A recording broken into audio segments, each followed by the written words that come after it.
sistemas sensoriales y motor y su vinculación con el aprendizaje. El sistema nervioso periférico está formado por el sistema sensorial y motor. Presentaremos cada uno de estos y cómo influyen en el aprendizaje. A través del sistema sensorial, los individuos recogen información desde el medio externo y el medio interno, y a través de este se traduce la información. Comenzaremos con el sistema visual. Los ojos son los órganos receptores de la visión. Sin embargo, el verdadero órgano de la visión es el cerebro. La función del ojo es traducir las ondas electromagnéticas de la luz en un determinado tipo de impulsos nerviosos que se transmiten al cerebro. Los fotorreceptores son los responsables de captar la luz que llegan a la retina, donde está el nervio óptico. En él encontramos conos y bastones. Los axones de las neuronas retinianas se unen para formar los nervios ópticos, los cuales distribuyen la información en forma de potenciales de acción, llegan al tálamo y ascienden a la corteza occipital. De allí es enviada a las áreas de asociación, donde las señales son interpretadas y asociadas. Durante los 6 primeros años de vida, la visión tiene una enorme plasticidad para aprender y ser estimulada. El 80% de la información del entorno llega al cerebro a través de la visión. El 100% de las actividades escolares son visuales, por lo que este sistema está directamente relacionado con la función de la lectoescritura. Las enfermedades visuales representan una gran barrera para el aprendizaje si no son atendidas a tiempo. El oído es el órgano responsable no solo de la audición, sino también del equilibrio. Se divide en 3 zonas: externa, media e interna. El oído humano es el responsable de transducir las ondas sonoras en señales eléctricas que se transmiten por el nervio acústico hasta el cerebro, en donde el sonido es procesado. El oído externo se encarga de recoger la información sonora y encauzarla al oído interno por el canal auditivo que termina en el tímpano. Este marca el límite con el oído medio. A través de esta cavidad se transportan las vibraciones a través de una cadena de huesecillos hasta la membrana oval del oído interno, lugar donde se realiza la integración de señales para transformarlas en un impulso eléctrico. El sistema auditivo tiene directa relación con el lenguaje y la atención. A través de la audición se trabaja la fonología, el cual es un elemento importante para la lectoescritura.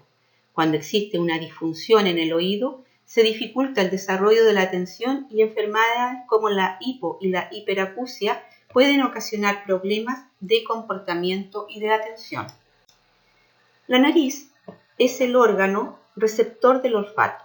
En ella se encuentra una membrana olfatoria ubicada en la parte superior de la cavidad nasal. Las moléculas del olor llegan a esta mucosa que contiene las neuronas receptoras olfatorias transportadas por el viento. Estos receptores olfatorios son los encargados de detectar y transducir los olores que son detectados por las neuronas olfatorias y transducidos hacia el bulbo olfatorio.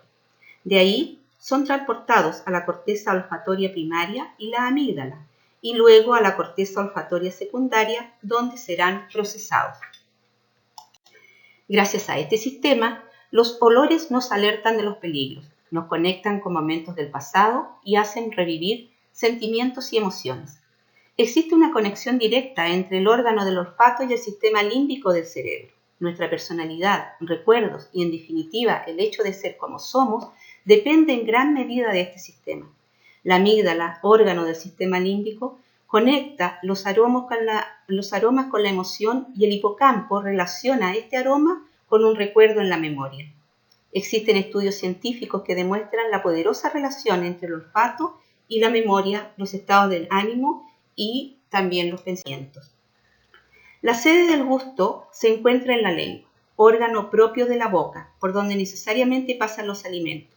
Su superficie está recubierta por una mucosa que contiene las papilas gustativas, que contienen a su vez los corpúsculos gustativos. Al contacto con la lengua, los alimentos se disuelven en la saliva. La transducción ocurre cuando las sustancias químicas entran en contacto con los sitios receptores de estas células gustativas.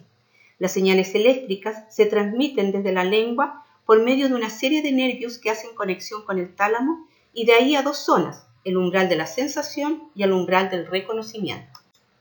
Durante la integración del sabor del alimento, se activan regiones cerebrales encargadas del almacenamiento de la información para así lograr una memoria a largo plazo. La memoria del sabor es constantemente actualizada dependiendo de las experiencias del individuo. Un alimento no solo se caracteriza por su sabor, sino que también por la suma del olor, la textura y el atractivo visual, que lo convierten en una experiencia integrada al estado emocional e interno de quien lo consume. Además, por medio de este sistema, un niño que explora y conoce objetos, a través de ellos enriquece el conocimiento del mundo. La piel es sensible a muchas situaciones diferentes. El calor, el frío, el dolor, el tacto, la presión, generan estímulos que son captados por receptores especializados encargados de transmitir al cerebro información útil acerca del entorno. La sensibilidad táctil está directamente relacionada con las sensaciones táctiles, las cuales viajan al cerebro a través de diferentes tipos de receptores del tacto. Existen los mecanorreceptores, los cuales son sensibles a cambios físicos, son responsables de transducir la forma y la estructura de un objeto. También existen los nociceptores, o receptores del dolor, y finalmente los termorreceptores de sensibilidad térmica. Cada uno de estos tipos de receptores transporta la información por las vías nerviosas, ascienden separadas por la médula espinal al tronco cerebral, al tálamo y de ahí a la corteza cerebral del lóbulo parietal. El cerebro se organiza para ubicar y representar las percepciones somatosensoriales. Este sistema es el responsable de discriminar texturas, formas y tamaños. Además, a través del tacto existe un componente intrínseco afectivo, el que es indispensable para el aprendizaje. Para ello, debe ser complementado con el lenguaje verbal para que establezca una relación entre el tacto y el afecto. Los 5 sentidos que se presentaron corresponden a sistemas llamados ecteroreceptores o ecteroceptores, pero también existen los interoreceptores o interoceptores representados por el sistema propioceptivo y por el sistema vestibular. Veremos en primer lugar el sentido propioceptivo. Este proporciona información del funcionamiento armónico de músculos, tendones y articulaciones. Permite reacciones y respuestas automáticas que son importantes para la supervivencia e interviene en el desarrollo del esquema corporal y en la relación de éste con el espacio. El sistema propioceptivo se vincula con el aprendizaje a través de la influencia que tiene en el desarrollo emocional y el comportamiento. Influye en las habilidades motoras finas y gruesas necesarias en los inicios del aprendizaje escolar e implica además conciencia de su propio cuerpo con su orientación con el medio y el movimiento. El sistema vestibular forma parte del oído interno y del cerebro. La función que desempeña está relacionada con el equilibrio y la postura, así como con el equilibrio de los movimientos del ojo. Junto al sistema propioceptivo y visual, permiten establecer esquemas de la posición y la dinámica del desplazamiento de lo mismo. Ahora bien, ¿cómo se vincula con el aprendizaje? Al tener relación con el equilibrio del movimiento de los ojos, este está directamente relacionado con el proceso de la lectoescritura. Además, el sistema vestibular tiene que ver con el equilibrio y la orientación espacial. Cuando se da una disfunción en este sistema, los niños tienden a ser torpes en sus habilidades motoras o de lo contrario, buscan estímulos vestibulares excesivos. Finalmente veremos el sistema motor. Son varios los componentes que responden a una orden de acción sincronizada, permitiendo que el sistema motor genere acción y movimiento. Los componentes esenciales para la acción y el movimiento son 5. El primer componente corresponde a los elementos de operación del sistema motor, el cual posee 4 elementos de operación fundamentales. Los músculos como efectores del movimiento, las neuronas motoras ordenando y comandando y finalmente la planificación y control de los movimientos. El segundo componente corresponde al proceso de organización neurológica. Se da de manera organizada y gradual, en sentido vertical ascendente de la médula en dirección a la corteza prefrontal, a medida que avanza el proceso de mielinización de las fibras nerviosas. Como ápice de este proceso está la especialización y dominancia hemisférica y las diferentes habilidades únicas en el ser humano como el habla, la escritura y la lectura con comprensión, existiendo una estrecha relación entre los sistemas sensoriales y el sistema motor. El tercer componente corresponde al aprendizaje y desarrollo motor, en donde las habilidades se van incrementando, volviéndose más complejas, pasando de movimientos involuntarios o actos reflejos a movimientos voluntarios y luego a automatizados. El cuarto componente corresponde a las habilidades motoras y los patrones de movimiento, que son una serie de actos motores que aprende el cerebro, ejecutados en grados menores de habilidad dirigidos a la realización de una meta externa y más compleja. Los podemos agrupar en tres grandes categorías: patrones de locomoción, de manipulación y de estabilización. Finalmente, el quinto componente corresponde a la técnica adecuada. Estos patrones exigen una técnica específica para que el cerebro, a través del cuerpo, aprenda el movimiento de forma adecuada. ¿Cómo se vincula con el aprendizaje?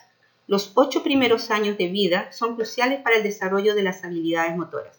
Existe un estrecho vínculo entre el desarrollo psíquico y el motriz, en donde a través de ejercicios neuromotores se estimula el desarrollo del sistema nervioso y del cerebro, y de esta manera coopera con el proceso de organización neurológica, desarrollando varias habilidades cognitivas o funciones cerebrales superiores.